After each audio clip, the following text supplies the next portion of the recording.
What we're doing is creating an opportunity in the local education system here in Spartanburg for young people to get involved in aviation at no risk, at no cost, to see what the possibilities are in getting involved in this type of occupation.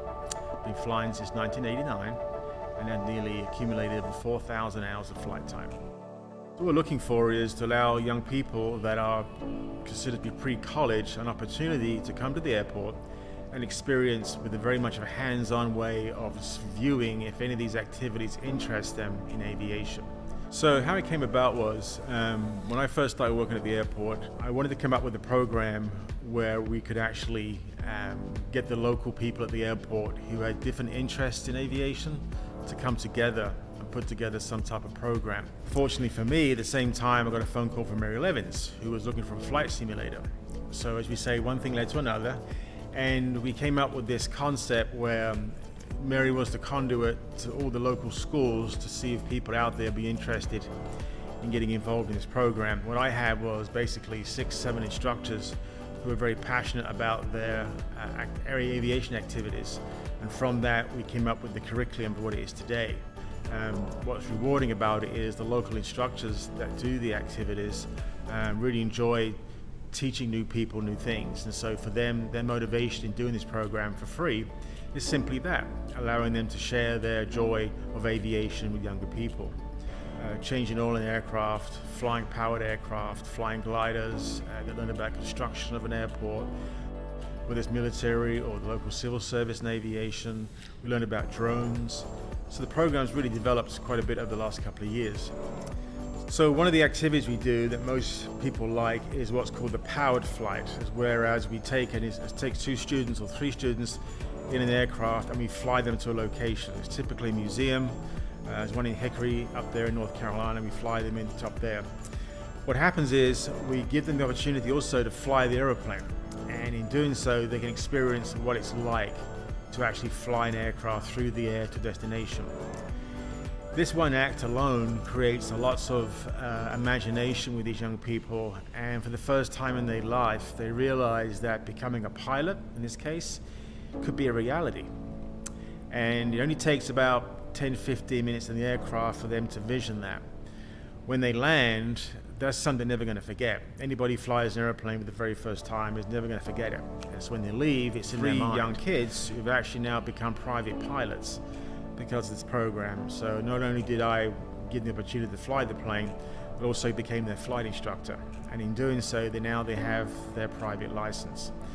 And the fun part for that is that the very first passenger they take when they get their license is the person that allowed them to do it and was basically the benefiter. I mean, they're the people that paid for it. And what better, more fitting way of taking your mother or father on the very first flight after getting your private license and saying thank you for providing me the opportunity to fly. And who knows where it goes from there. So we have to go online to the Spartanburg Science Center website, and on that particular website there's going to be an index thing there called programs. It's a drop-down box, one's called Aviation Program, and in that particular web page there's a web link. It describes what you have to do, and you can download a PDF file from that form, which allows you then to go ahead and complete your information and also go ahead and type up the essay and submit it to Mary Levens. Mary then collects the essays and determines through the instructors the eligible candidates for that particular class, and then from that we go ahead and select our young candidates from it. So one of the things that the young people have to do is do an essay to talk about why they want to be in this program. So there's a thought process, and in actually writing that essay, that there's a real reason why they want to do it. And in doing so, I think it's also a way of the parents to realize that if the young person is willing to write a 300-word, 400-word essay, there's a good possibility this young person is actually interested in doing this. And so that's a good way for the parents to validate whether there's an interest there or not. So to the parents who look at this program, I would definitely advocate them making sure that the person they're sponsoring for this, which is going to be their child, to go ahead and do an essay and make sure that it's a legitimate need or a real genuine interest in doing this program. Ironically enough, Charles Lindbergh came to Spartanburg in October the 12th, 1927, after flying across the Atlantic Ocean. And when he did a presentation here at Converse College, he didn't talk about the trip itself. He talked about the future of aviation and why it's important that a city like Spartanburg build an airport out here and actually become the first airport in South Carolina, also be the very first commercial airport in South Carolina. His keynote speech was revolving around that we have to look for the future opportunities in aviation. And this was in 1927. So 95 years later, we consider where we're at right now from that visit with Charles Lindbergh and look at the next 95 years and what's going to happen. Aviation is going to be considerable what's called the future of this planet, because what's going to happen is that as technology increases, we have to come up with a way of sustaining aviation. We have to consider ways of making sure that aviation, we're not going to continue burning fossil fuels. We've got to figure out a way of making aviation more accessible to be able to reach the stars and leave this planet eventually. So we're looking for young people to come into the program to come up with innovative ways in finding those solutions.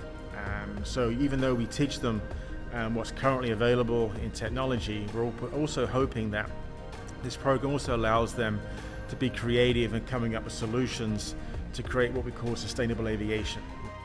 Do we foresee, electric planes? Do we foresee a base on Mars? Do we foresee a way of pilotless aircraft? And that's where the next generation come in. It's up to them.